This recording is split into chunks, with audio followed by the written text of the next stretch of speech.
안녕하세요. 꿈꾸는 연금술사 파루스입니다. 오늘은 운이 좋은 차원 만들기에 대해서 말씀드릴까 합니다. 저는 계속되는 불운한 운명을 바꾸려면 흔히 우리가 알고 있는 것들에 대해 최선의 노력을 다하면 되는 줄 알았습니다. 열심히 공부를 해서 좋은 성적을 받고 좋은 대학을 가고 좋은 회사에 취업을 하거나 아니면 사업을 일으켜 열심히 일해서 돈을 모으면 된다고 생각을 했었습니다. 나름 제 딴에는 열심히 공부를 했고 열심히 일을 했었습니다. 돈도 허투루 쓰지 않았습니다. 100원, 200원도 아껴가며 살았습니다. 하지만 결과는 늘 통장에 텅 빈 잔고뿐이었습니다. 그리고 안 그래도 직업도 없어지고 빈 털털이 신세가 되었을 때에는 거액의 사기도 당하기도 했었습니다. 하늘도 무심하시지 라는 탄식이 절로 나올 정도로 정말이지 사정이 좋지가 않을 때가 있었습니다. 걸어도 길고 암울한 터널이 끝도 없이 이어지는 것만 같았습니다. 그런데 그 터널을 빠져나갈 방도를 가르쳐주는 이가 당시에는 없었습니다. 아니 있었음에도 빠져나갈 방도가 없다고 생각한 제가 찾지 않았을지도 모릅니다. 코끼리는 평소에는 온순하지만 화가 나면 사자도 막을 수 없을 정도로 무서워지는 동물입니다. 이렇게나 힘이 센 코끼리를 사육사들은 어릴 적부터 발에 짧은 쇠사슬을 묶어 훈련을 시킨다고 합니다. 그러면 이 코끼리가 다 커서도 쇠사슬을 풀어놓아도 도망을 갈 생각을 전혀 하지 못한다고 합니다. 저도 이와 같았던 것 같습니다. 너무 이른 나이부터 그닥 좋지 않은 삶을 살았던 탓인지 저는 행복하게 살기를 염원했지만 그렇다고 그런 삶이 제게 가능하다는 생각을 잘 하지 못했던 것 같습니다. 그런 삶은 얻기 어려운 저 달나라의 보물과 같은 그런 기분마저 들었던 것 같습니다. 그렇게 믿어서인지 실제로 삶도 그렇게 좋게 흘러가지 못했습니다. 어린 시절부터 저의 무의식에는 불행이 각인되어 있었습니다. 돈이란 벌기 어려운 것이고 만나는 간식을 마음껏 먹는다거나 좋은 옷을 입는다는 것은 거의 꿈에서나 가능한 것이었습니다. 저의 마음에 갈망은 컸지만 그렇다고 원하는 것들을 쉽게 얻을 수 없다는 생각들이 저의 무의식에 깊게 각인되어 있었습니다. 저의 이런 무의식은 끊임없이 저의 잠재의식을 불가능한 것들로 가득 채워갔고 프로그램 시켜갔던 것입니다.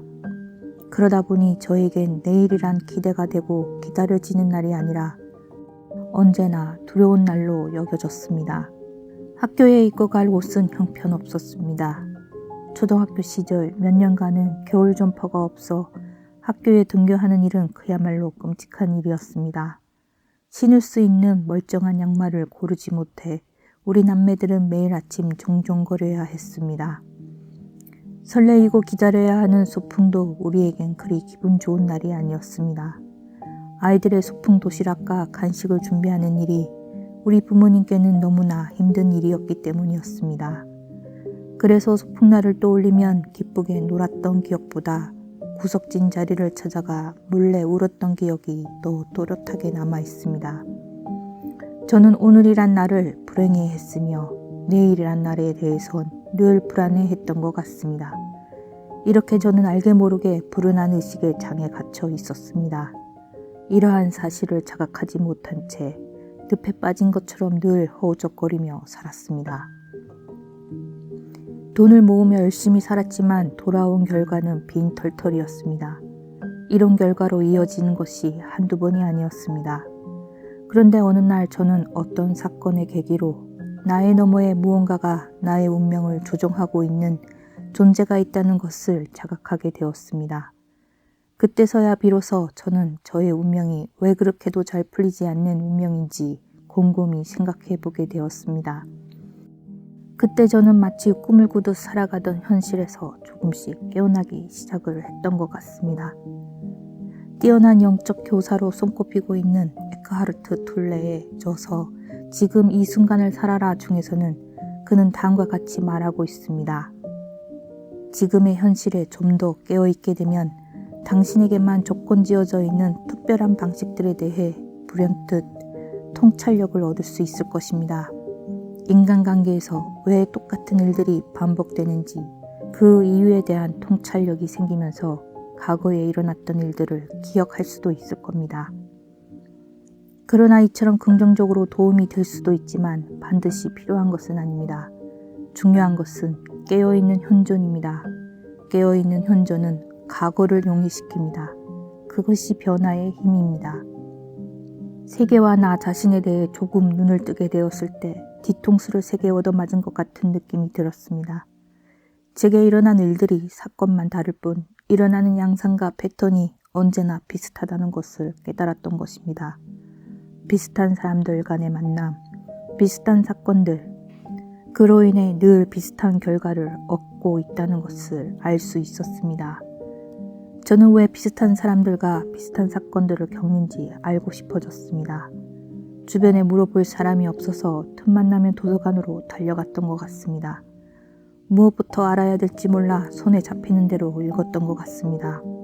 하지만 그때 잠재의식에 대해 공부를 했던 것이 도움이 많이 되었습니다.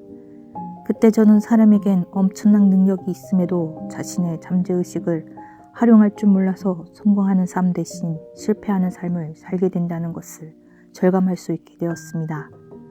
잠재의식에 관한 책들을 읽은 지 1년도 안 되어 저의 삶은 180도 바뀌어 있었습니다. 빚을 모두 갚았고 큰 돈을 벌었으며 집도 여러 채 마련할 수 있었습니다. 저는 잠재의식에 대해 공부를 하면서 나의 잠재의식이 어린 시절부터 부정적으로 프로그램되어 있었기 때문에 계속 좋지 않은 일을 반복해서 경험한다는 것을 알 수 있었습니다. 그리고 무엇보다 부정적으로 나의 잠재의식을 프로그램화하고 나를 부정적 차원에 놓이게 만드는 것이 다름 아닌 두려움이라는 감정이라는 것을 알게 되었습니다. 분노, 하, 짜증, 질투, 걱정 등과 같은 모든 부정적 감정은 두려움이라는 감정에서 비롯되었다고 해도 과언이 아닙니다. 이 두려운 감정은 주파수가 낮은 저차원에 속합니다. 이 저차원에 머물고 있는 사람들은 늘 이와 같은 감정을 느끼게 하는 일들을 계속 끌어당기게 됩니다.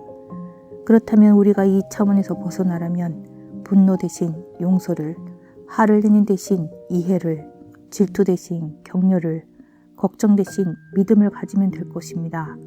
그러면 남편이 나를 화나게 할까봐 두려워할 필요도, 직장 동료의 빠른 승진에 대해 질투를 할 필요도, 내일의 돈 걱정을 할 필요도 없게 됩니다. 자연히 행복과 기쁨의 고차원의 주파수에 우리의 의식이 맞추어지게 될 것입니다. 그런데 말처럼 쉽지만 않은 것이 이 두려움이라는 감정입니다. 왜냐하면 우리의 에고는 두려움이라는 감정을 우리에게 생존과 직결된 느낌을 주기 때문에 그것을 에고에서 떨쳐내기란 매우 어렵습니다. 그래서 우리가 그렇게도 부정적 기운에 휩싸여 생활하기 쉬운 것이 그 때문입니다. 만약 우리가 이 두려운 감정을 계속 느낀다면 우리를 계속 저차원에 머물게 합니다. 그래서 삶을 자유롭고 행복하게 살 수 있다고 여기기보다 생존을 위해 몸부림쳐야 한다는 생각을 하기가 쉽습니다. 우리의 의식이 두려움을 넘어서 고차원의 세계로 갈 수 있으면 우리는 전보다 적은 노력으로도 얼마든지 행복한 삶을 살아갈 수 있음에도 우리는 그것이 불가능하다고 여깁니다. 그 이유는 그만큼 우리가 두려움이라는 감정에 중독되어 있기 때문입니다. 그런데 많은 성각자들은 우리가 이 부정적 감정으로부터 우리가 달아나려고 하면 할수록 그 감정이 더 증폭된다고 말해왔습니다. 그렇다면 우리는 어떻게 하면 이 두려운 감정을 떨쳐낼 수 있을까요? 어떻게 하면 이 두려운 감정을 넘어서서 자유롭고 행복한 감정을 느끼며 살아갈 수 있을까요? 어떻게 하면 우리는 운이 좋은 차원 속에 자유롭게 살아갈 수 있게 되는 것일까요? 이 부분에 대해선 다음 영상에서 말씀드릴까 합니다. 감사합니다. 꿈꾸는 연구술사 파로스였습니다.